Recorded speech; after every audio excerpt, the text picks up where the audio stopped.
Budget ফোনের মার্কেটে কেউ কাউকে আর এক চুল জমি ছেড়ে দিতে রাজি নয়। অলরেডি বাজেটে এত ফোন অ্যাভেলেবেল, তার মধ্যে আবার লাভা লঞ্চ করে দিয়েছে লাভা ইউভা 3। আর ফোনটা যখন লঞ্চ করেছে তখন তো ফোনটাকে একটু বাজিয়ে দেখতে হবে যে ফোনটায় কতটা দম রয়েছে। আর হ্যাঁ, আপনি একটা জিনিসকে বাজিয়ে দিতে পারেন, ওই লাইক বাটনটা, আর সাবস্ক্রাইব করার পর একটা ঘন্টা আসবে, ওই ঘন্টাটাকে বাজিয়ে রাখবেন এই ধরনের বাজেট ফোনের রিভিউ সবার আগে দেখার জন্য। তাহলে চলুন আনবক্সিং খুল্লা পর্ব দিয়ে শুরু করি। যাই হোক, বক্সের ওপরের দিকে স্মার্টফোনটা ছিল, অবভিয়াসলি স্মার্টফোনটার লোভ সামলাতে না পেরে বার করে নিয়েছি। তারপরে একটা টিপিইউ ট্রান্সপারেন্ট কেস রয়েছে, এরপরে রয়েছে লাভার হোম সার্ভিসের কার্ড, অর্থাৎ ফোনটা খারাপ হয়ে গেলে আর আপনাকে সার্ভিস সেন্টারে দৌড়দৌড়ি করতে হবে না, লাভার সার্ভিস ইঞ্জিনিয়ার আপনার বাড়ি চলে আসবে। এরপরে রয়েছে একটা সিম ইজেক্টর পিন, তারপরে রয়েছে একটা 18 ওয়াটের চার্জার, তারপরে একটা ইউএসবি টাইপ সি পোর্ট দেওয়া হয়েছে। যাই হোক, এখন বাজেটেও কিন্তু কোম্পানিগুলো ইউএসবি টাইপ সি দিচ্ছে। এখানে বাজেট কথা বলতে গেলে এখন আপনারা বলবেন দাম কত বল, 6,800 রুপি যে 4GB 64GB ভ্যারিয়েন্ট রয়েছে, আর যে আপার ভ্যারিয়েন্ট রয়েছে 7,299 রুপি, সেটা 4GB 128GB ভ্যারিয়েন্ট। আর দুটো ভ্যারিয়েন্টেই আপনি 4GB ভার্চুয়াল র্যাম অ্যাড করে নিতে পারবেন, অর্থাৎ ওই 8GB হয়ে যাচ্ছে। যাই হোক, সস্তা ফোন মানেই যে ফোনটা দেখতে খারাপ হবে এমনটা নয়। আর আমাদের জন্য তো আইফোনের কপি রয়েছে, এই ফোনটাকে পেছন দিক থেকে যে কেউ আইফোন ভেবে ভুল করবেন, কিন্তু হ্যাঁ, নিচের দিকে লাভার ব্র্যান্ডিংটা রয়েছে, এর সঙ্গে সঙ্গে ওপরের দিকে কোনো রকম সেকেন্ডারি নয়েজ ক্যান্সেলেশন মাইক নেই। ফোনটার ডান দিকে ভলিউম আপ এবং ডাউন কি রয়েছে, তার নিচে একটা পাওয়ার অন অফ সুইচ রয়েছে যেটা ফিঙ্গারপ্রিন্ট সেন্সর হিসেবে কাজ করছে। এই বাজেটেও সাইড প্যানেল ফিঙ্গারপ্রিন্ট সেন্সর দিয়েছে। নিচের দিকে একটা সিঙ্গেল স্পিকার রয়েছে, তারপরে ইউএসবি টাইপ সি পোর্ট রয়েছে ফোনটাকে চার্জ করার জন্য, তারপরে মেন মাইক্রোফোন রয়েছে, 3.5mm হেডফোন জ্যাক রয়েছে, আর বাঁ দিকে সিম ট্রে রয়েছে যেখানে দুটো সিম এবং একটি micro SD card at a time লাগাতে পারবেন। এটা ছিল ফোনটার ওভারভিউ, কিন্তু ফোনটা বেশ দেখতে ভালো। পেছনের দিকে বিভিন্ন ধরনের কালার প্যাটার্ন আসছে, 3টে কালার ভ্যারিয়েন্টে কিন্তু ফোনটা অ্যাভেলেবেল।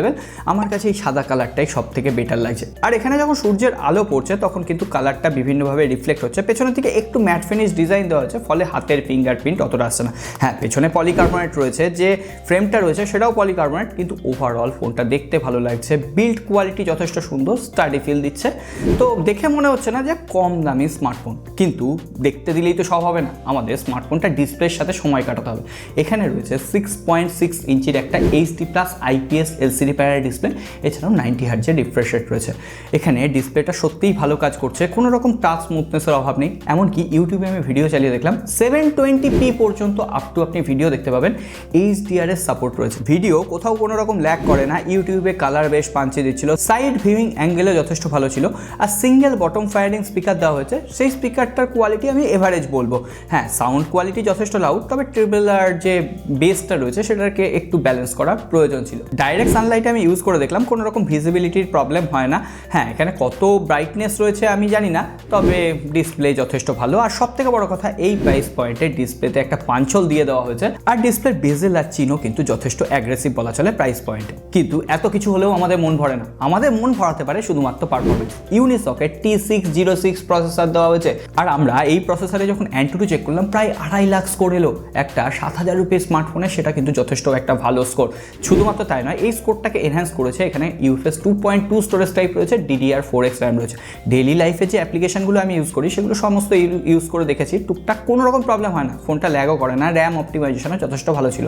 এছাড়াও out of the box Android 13 রয়েছে। এখানে Android 14-এর লাভা প্রমিস করেছে আপডেট দিয়ে দেবে, কিন্তু কবে দেবে আমার জানা নেই, তবে প্রমিস করেছে যখন লাভা কিন্তু বেশ ভালো আপডেট দেয়।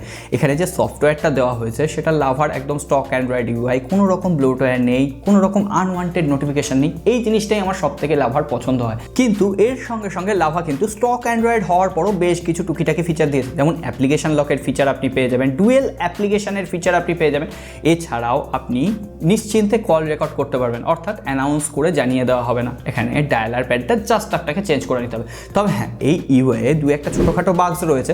ধরুন আমি অটো ব্রাইটনেসটা অন করে রেখেছি, দুম করে ধরুন আমি রোদের মধ্যে গেলাম, ব্রাইটনেসটা হয়তো আর বাড়লোই না, বা আমি হট করে অন্ধকার ঘরে চলে এলাম, ব্রাইটনেসটা হয়তো কমলো না। এই ধরনের টুকটাক ছোটোখাটো কিন্তু দু একটা প্রবলেম রয়েছে, তবে আশা করা যায় লাভা পরবর্তীতে আপডেটের মাধ্যমে এগুলোকে সলভ করতে পারবে। ধুর, এসব কোনো ফিচার নাকি, আসল ফিচার তো ব্যাটারি। এখানে 5000 mAh ব্যাটারি, 18 ওয়াটের চার্জার দেওয়া হয়েছে।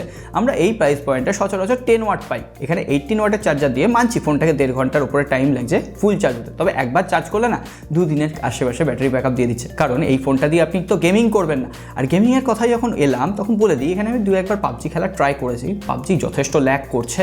তো টুকটাক অতটা ভালো আপনি খেলতে পারবেন না, তবে কাজ চালিয়ে নেওয়ার মতো ঠিক আছে। তবে ক্যান্ডি ক্র্যাশ, তারপর টেম্পল রান, এই গেমগুলো আপনি টুকটাক আপনি খেলে নিতে পারবেন। ব্যাটারি অপটিমাইজেশনও যথেষ্ট ভালো ছিল। আর এখানে 13 মেগাপিক্সেলের, ও মাই গড, এখানে 3টে ক্যামেরা দেওয়া হয়েছে।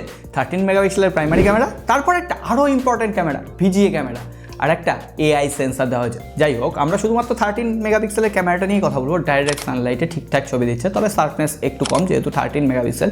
ডাইনামিক রেঞ্জ ঠিকঠাকভাবে মেনটেন করতে পারছে, পোর্ট্রেট এফেক্টের ছবিগুলো ঠিকঠাকভাবে মেনটেন করতে পারছে, তবে কালারটা একটু বুস্ট করছে। আমার মনে হয়েছে ফেসিয়াল টোনটা একটু ওয়ার্ম টোন প্রোভাইড করছে। ওভারঅল আমি অনেক ছবি তুলেছি, ছবিগুলো আপনাদের সামনে দিয়ে দিলাম।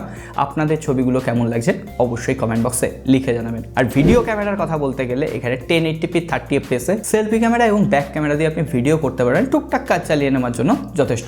এছাড়াও এর যে ক্যামেরা ইউআই ভরে ভরে ফিচার দেওয়া হয়েছে, নাইট ফটোগ্রাফি, স্লো মোশন, তারপরে পোর্ট্রেট মোড, এইগুলোর ফিচার কিন্তু এখানে দিয়ে দেওয়া হয়েছে। আর নিজের মুখে ছবি তোলার জন্য সেলফি ক্যামেরা দেওয়া হয়েছে 5 মেগাপিক্সেলের। 5 মেগাপিক্সেলের যে সেলফি ক্যামেরাটা, সেটার আবার শার্পনেস আমার বেটার লেগেছে, ডাইনামিক রেঞ্জ ঠিকঠাকভাবে মেনটেন করতে পারছিল। ওভারঅল আমি অনেক ছবি তুলেছি। ছবির আউটপুটগুলো দেখে আপনারা বলুন, 7,000 রুপির প্রাইস পয়েন্টের একটা ফোন হিসেবে আমার তো মনে হচ্ছে ঠিকঠাক ক্যামেরাই প্রোভাইড করতে পেরেছে লাভা। ওহো, আরেকটা কথা তো বলতে ভুলেই গেলাম, এই ফোনটা 7 তারিখ থেকে কিন্তু অ্যামাজনে বিক্রি শুরু হচ্ছে। এছাড়াও লাভার স্টোরেও কিন্তু আপনি এই ফোনটাকে অ্যাভেলেবেল পেয়ে যাবেন। তো ডেসক্রিপশন বক্সে যদি লিঙ্ক থাকে একবার চেক আউট করতে পারেন, দেখলেই যে কিনতে হবে এমন মানে নেই। তবে শেষ করার আগে কয়েকটা কথা বলে দিই। এই ফোনটা যারা আপনারা গেমিং করবেন বলে ভাবছেন তাদের জন্য তো নয়। আসলে আপনারা যারা একটা প্রাইমারি ডিভাইস খুঁজছেন, কম দামে অ্যান্ড্রয়েড ডিভাইস, একদম স্টক অ্যান্ড্রয়েড হবে, কোনো রকম আনওয়ান্টেড নোটিফিকেশান আসবে না, অ্যাডাল্ট নোটিফিকেশান আসবে না, তারা এই ফোনটাকে একবার চেক আউট করতে পারেন। হ্যাঁ, আপনি আপনার পরিবারের যারা বয়স্ক লোক আছে তাদেরকেও অ্যান্ড্রয়েড ফোন হিসেবে এই ফোনটা বেছে দিতে পারেন, কোনো অসুবিধা নেই। আরেকটা জিনিসে কোনো অসুবিধা হবে না, লাইক বাটনটা প্রেস করে রাখবেন, সাবস্ক্রাইব করে রাখবেন। আরও অনেক বাজেট ফোনের রিভিউ আসছে। সকলে ভালো থাকবেন, দেখা হবে আগামী পর্বে।